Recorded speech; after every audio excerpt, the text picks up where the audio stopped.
Là, on arrive dans le jardin d'enfants qu'on fait depuis maintenant 5 ans en partenariat. On est sur des espaces type jardinière pour que les enfants puissent avoir les légumes à portée, qu'ils puissent gratouiller en étant à la bonne hauteur. Et donc, on fait des mélanges de fleurs, de légumes, en essayant d'associer les cultures, sachant que cette année, avec le Covid, on n'a pas pu faire des choses bien plus poussées. Donc, on parle de permaculture. Donc ici, c'est vachement intéressant parce qu'on a un arbre qui apporte de l'ombre. Donc en termes de multifonction, on est relativement simple. On aurait pu faire beaucoup mieux. Et du coup, ce qu'on a fait, on a planté au pied des murs sans épines pour que les enfants aient des trucs à picorer. Voilà, sécurisé avec un grillage. Et du coup, ça permet d'avoir un deuxième usage sur le même endroit. Donc là, la même chose, là on a un mûrier, mais c'est un mûrier stérile. Donc messieurs les élus, messieurs les personnes qui s'occupent des plantations pour les enfants, ce serait peut-être intéressant de mettre des choses comestibles. Voilà, là on a mis pareil, des murs sans épines, qui ont un peu souffert. Alors on s'est aperçu que les enfants ils avaient besoin de gratouiller la terre, on voit les fossés qu'ils font là-bas derrière. Donc ici on a fait un bac indestructible à base de mélisse et de menthe. Donc voilà, ils se font plaisir, ils font des trous, ils arrachent, et ça repousse tant que ça veut, il n'y a pas de problème avec la mélisse. Et ici, normalement il devrait y avoir l'abondance. Mais malheureusement, on est sur une année un peu sèche. Et surtout une année où j'ai pas pu intervenir plus tôt à cause du confinement. Donc le liseron a pris la place, il n'y a pas grand chose qui pousse malheureusement. Et là ici c'est ma petite création. Je suis assez fier, donc un espace avec des petits fruits rouges, des fleurs, des aromatiques.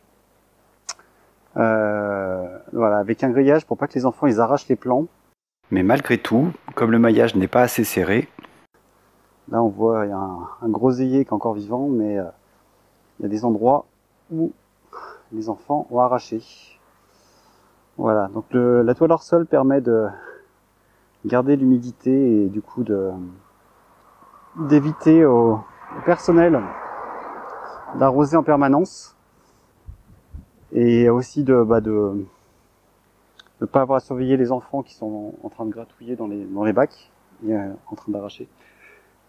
Donc c'est vraiment un plus. Voilà, on va utiliser les structures existantes pour faire monter. Là, il y a de la vigne. Il y a un pied de vigne.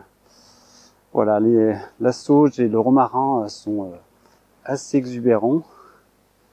Donc, faut les tailler au fur et à mesure, les prélever pour la cuisine à côté qui mange bio. Et puis donc, c'est vraiment un parterre de vivaces. Donc là, on voit, il y a des oignons rocambole. Voilà, qui peuvent être utilisés du coup pour la cuisine. Et là, on finit avec 2 bacs où il y a des tomates. Voilà, tomates, basilic.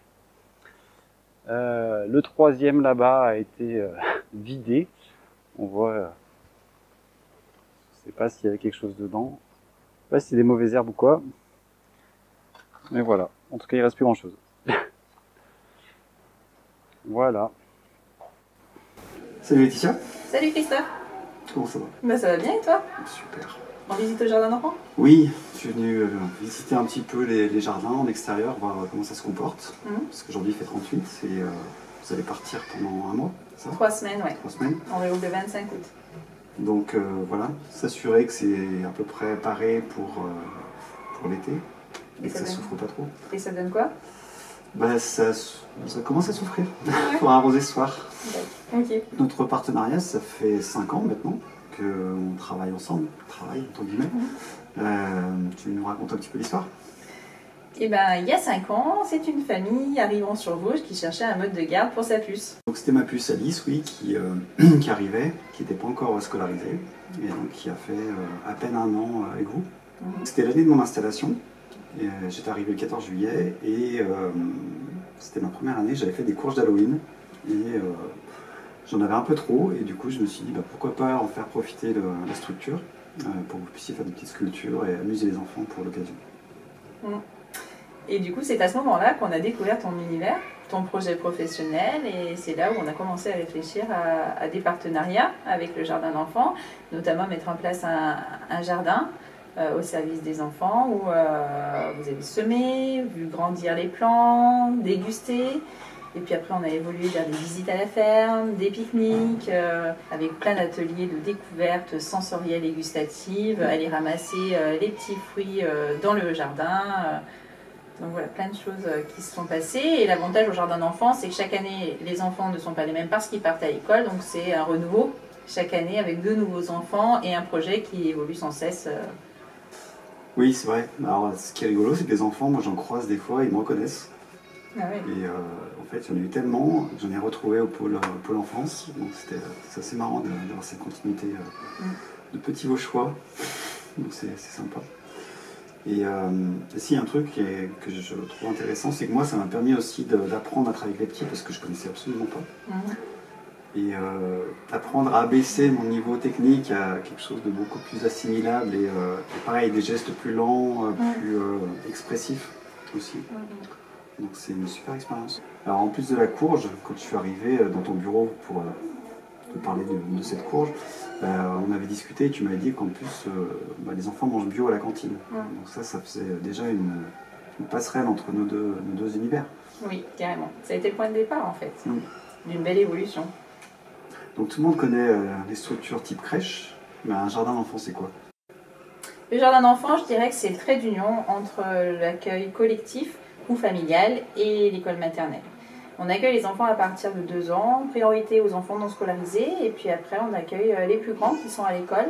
On les appelle les loustiques, ils viennent chez nous surtout les mercredis et les vacances scolaires. Le jardin d'enfants, il est ouvert de 7h30 à 6h30 le soir. C'est 9 professionnels de terrain qui prennent en charge les enfants et leurs familles en leur proposant des activités, qu'elles soient dirigées ou du jeu libre. Et pendant les vacances scolaires, on travaille autour de thèmes. Voilà, les activités sont proposées, les enfants peuvent s'en saisir s'ils le veulent ou non. Et au jardin d'enfants aussi, on accorde une attention particulière aux moments en famille, avec des goûters ou des cafés par an, où effectivement c'est l'occasion d'échanger de façon plus posée que dans le rythme effréné de la semaine. Et c'est l'occasion aussi de découvrir des petites choses à déguster, comme les fruits de la ferme de la Plagne. Des trucs tout bizarres, du Japon. Ouais, mais qui ont un goût sensationnel. Si quelqu'un voulait s'inscrire, qu'est-ce qu'il faut faire? Est-ce qu'il reste des postes? Alors, on peut s'inscrire à tout moment de l'année au jardin d'enfants, c'est pas un souci. Si aujourd'hui il y a de la place, si jamais en cours d'année il n'y a plus de place disponible, il y a une liste d'attente parce qu'il peut arriver parfois que des familles, pour des raisons diverses et variées, quittent la structure. Et à ce moment-là, je t'appelle les familles qui sont en attente de place. Donc, il ne faut pas hésiter à nous appeler au 04 77 10 15 80 ou aller voir notre site internet qui défile en bas de la page. Bon, tu me fais visiter? Allez, c'est parti!